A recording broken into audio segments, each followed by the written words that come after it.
हरे Krishna. Srila Prabhupada book reading में आप सभी का स्वागत है। मैं हूं अंकुर और आप देख रहे हैं श्रवणम कीर्तनम। आज हम पढ़ने जा रहे हैं श्रीमद् भगवद गीता यथारूप का दूसरे अध्याय का 54वां से 60वां श्लोक। हरे कृष्णा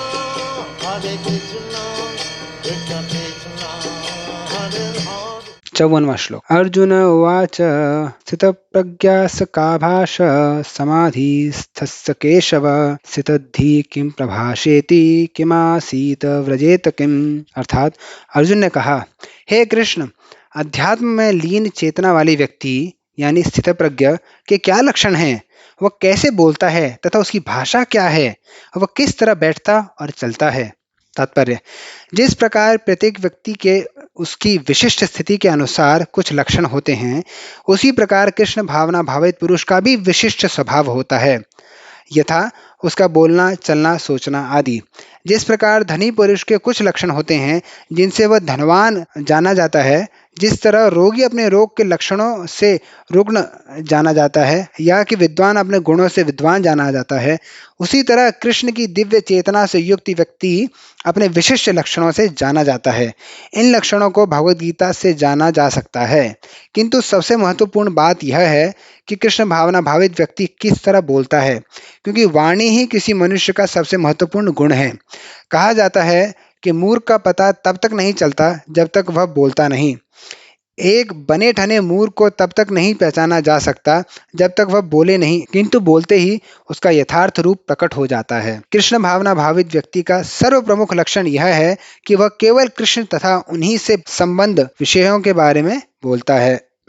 फिर तो अन्य लक्षण स्वतः प्रकट हो जाते हैं, जिनका उल्लेख आगे किया गया है। श्री भगवान उवाच प्रजहाति यदा कामान् सर्वान् पार्थ मनोगतान् आत्मन्येवात्मानः मनातुष्ट स्थितप्रज्ञस्तदोच्यते।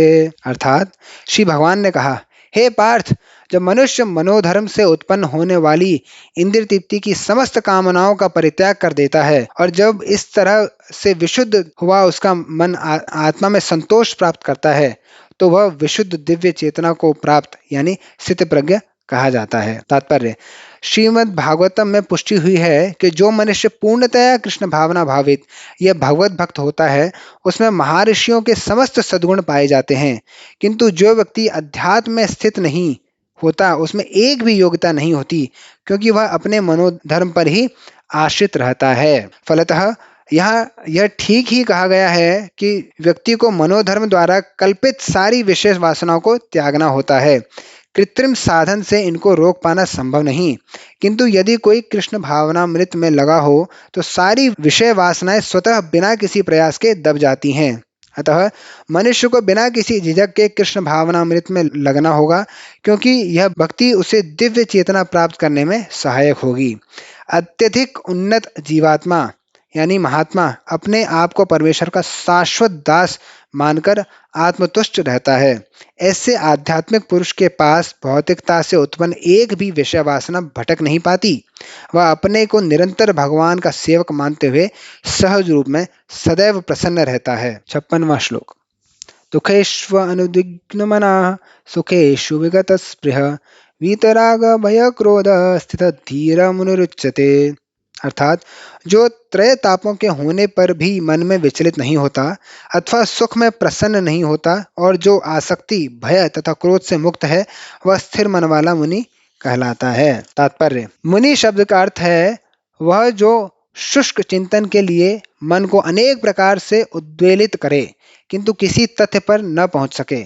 कहा जाता है कि प्रत्येक मुनि का अपना अपना दृष्टिकोण होता है और जब तक एक मुनि अन्य मुनियों के भिन्न न हो तब तक उसे वास्तविक मुनि नहीं कहा जा सकता। न चासार विषयस्य मतम न भिन्नम, महाभारत में कहा गया है। किंतु जिस स्थितधि मुनि का भगवान ने यहाँ उल्लेख किया है वह सामान्य मुनि से भिन्न है। स्थितधि मुनि सदैव कृष्ण भावना भावित रहता है, क्योंकि वह सारा सृजनात्मक चिंतन पूरा कर चुका है। वह प्रशांत निशेष मनोरथांतर कहलाता है, या जिसने शुष्क चिंतन की अवस्था पार कर ली है और इस निष्कर्ष पर पहुंचा है कि भगवान श्री कृष्ण या वासुदेव ही सब कुछ हैं। वासुदेव सर्वमिति स महात्मा सुदुर्लभ। वह स्थिर चित मुनि कहलाता है। ऐसा कृष्ण भावना भावित व्यक्ति तीनों तापों के संघात से तनिक भी विचलित नहीं होता, क्योंकि वह इन कष्टों यानी तापों को भगवत कृपा के रूप में लेता है और पूर्व पापों के कारण अपने को अधिक कष्ट के लिए योग्य मानता है, और वह देखता है कि उसके सारे दुख भगवत कृपा से रंच मात्र रह जाते हैं। इसी प्रकार जब वह सुखी होता है तो अपने को सुख के लिए अयोग्य मानकर इसका भी श्रेय भगवान को देता है। वह सोचता है कि भगवत कृपा से ही वह ऐसी सुखद स्थिति में है और भगवान की सेवा और अच्छी तरह से कर सकता है, और भगवान की सेवा के लिए तो वह सदैव साहस करने के लिए सन्नद्ध रहता है। वह राग या विराग से प्रभावित नहीं होता। राग का अर्थ है अपनी इंद्रिय तृप्ति के लिए वस्तुओं को ग्रहण करना, और विराग का अर्थ है ऐसी इंद्रिय आसक्ति का अभाव। किंतु कृष्ण भावनामृत में स्थिर व्यक्ति में न राग होता है न विराग, क्योंकि उसका पूरा जीवन ही भगवत सेवा में अर्पित रहता है। फलतः सारे प्रयास असफल रहने पर भी वह क्रुद्ध नहीं होता, चाहे विजय हो या न हो। कृष्ण भावना भावित व्यक्ति अपने संकल्प का पक्का होता है। 57वां श्लोक। यह सर्वत्रानभिषेण ततत् प्राप्य शुभाशुभम नाभिनंदति न द्वेष्टि तस्य प्रज्ञा प्रतिष्ठिता। अर्थात इस भौतिक जगत में जो व्यक्ति न तो शुभ की प्राप्ति से हर्षित होता है और न अशुभ के प्राप्त होने पर उससे घृणा करता है, वह पूर्ण ज्ञान में स्थिर होता है। तात्पर्य: भौतिक जगत में सदा ही कुछ न कुछ उथल पुथल होती रहती है। उसका परिणाम अच्छा हो चाहे बुरा। जो ऐसी उथल पुथल से विचलित नहीं होता, जो अच्छे यानी शुभ या बुरे यानी अशुभ से अप्रभावित रहता है, उसे कृष्ण भावनामृत में स्थिर समझना चाहिए।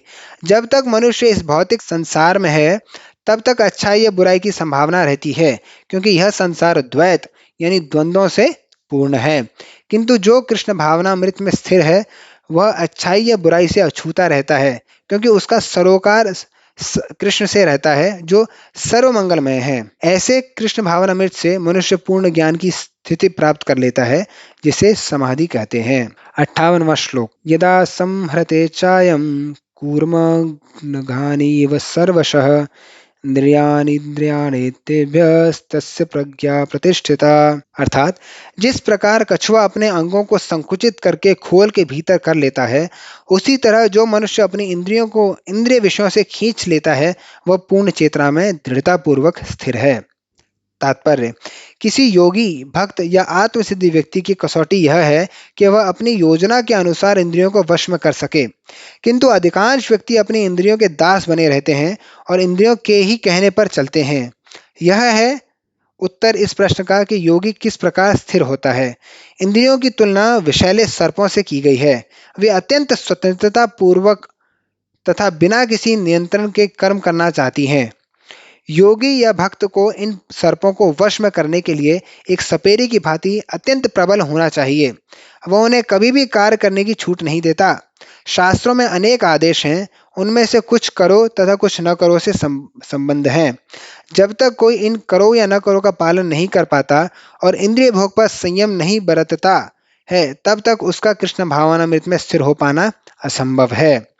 यहाँ पर सर्वश्रेष्ठ उदाहरण कछुए का है। वह किसी भी समय अपने अंग समेट सकता है और पुनः विशिष्ट उद्देश्यों से उन्हें प्रकट कर सकता है। इसी प्रकार कृष्ण भावना भावित व्यक्तियों की इंद्रियां भी केवल भगवान की विशिष्ट सेवाओं के लिए काम आती हैं, अन्यथा उनका संकोच कर लिया जाता है। अर्जुन को उपदेश दिया जा रहा है कि वह अपनी इंद्रियों को आत्मतुष्टि में न करके भगवान की सेवा में लगाए। अपनी इंद्रियों को सदैव भगवान की सेवा में लगाए रखना कूर्म द्वारा प्रस्तुत दृष्टांत के अनुरूप है, जो अपनी इंद्रियों को समेट रखता है। 59वां श्लोक। विषया विनिवर्तन्ते निराहारस्य देहिनः रसवर्जं रसोप्यस्य परम दृष्ट्वा निवर्तते। अर्थात देहधारी जीव इंद्रिय भोग से भले ही निवृत्त हो जाए, पर उसमें इंद्रिय भोगों की इच्छा बनी रहती है। लेकिन उत्तम रस के अनुभव होने से ऐसे कार्यों को बंद करने पर वह भक्ति में स्थिर हो जाता है। तात्पर्य: जब तक कोई आध्यात्म को प्राप्त न हो तब तक इंद्रिय भोग से विरत होना असंभव है।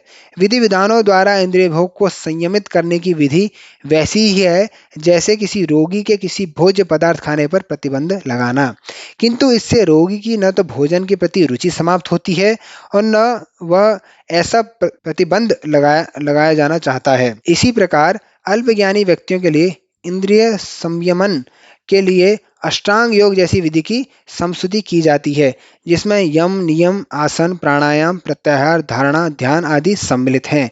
किंतु जिसने कृष्ण भावनामृत के पथ पर प्रगति के कर्म में परमेश्वर कृष्ण के सौंदर्य का रसास्वादन कर लिया है, उसे जड़ भौतिक वस्तुओं में कोई रुचि नहीं रह जाती।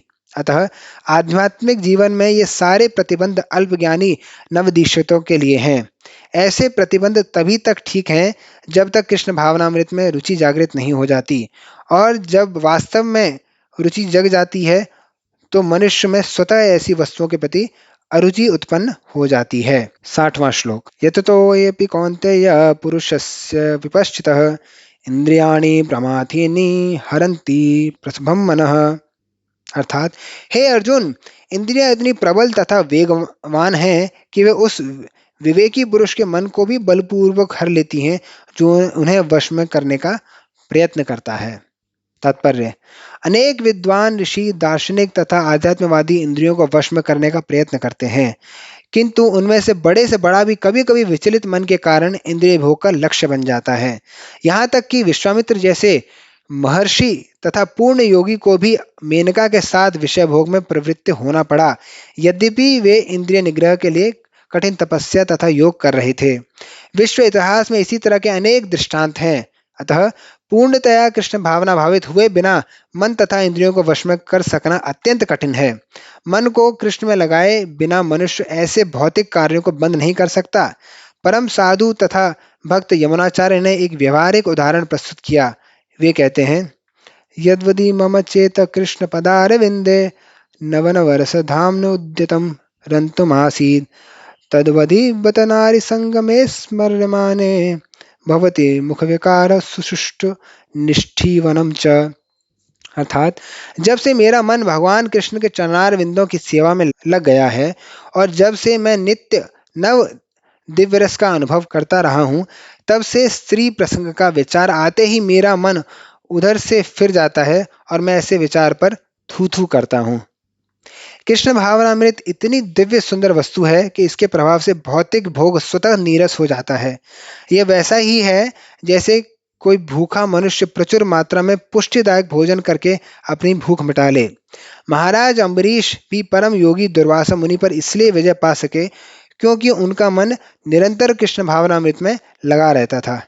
सवय मन कृष्ण पदारविंदयो वचांसि वैकुंठ गुणानुवर्णने। हरे कृष्णा। कृपया वीडियो को लाइक करें, शेयर करें और आपके प्रश्न हो तो कमेंट करें।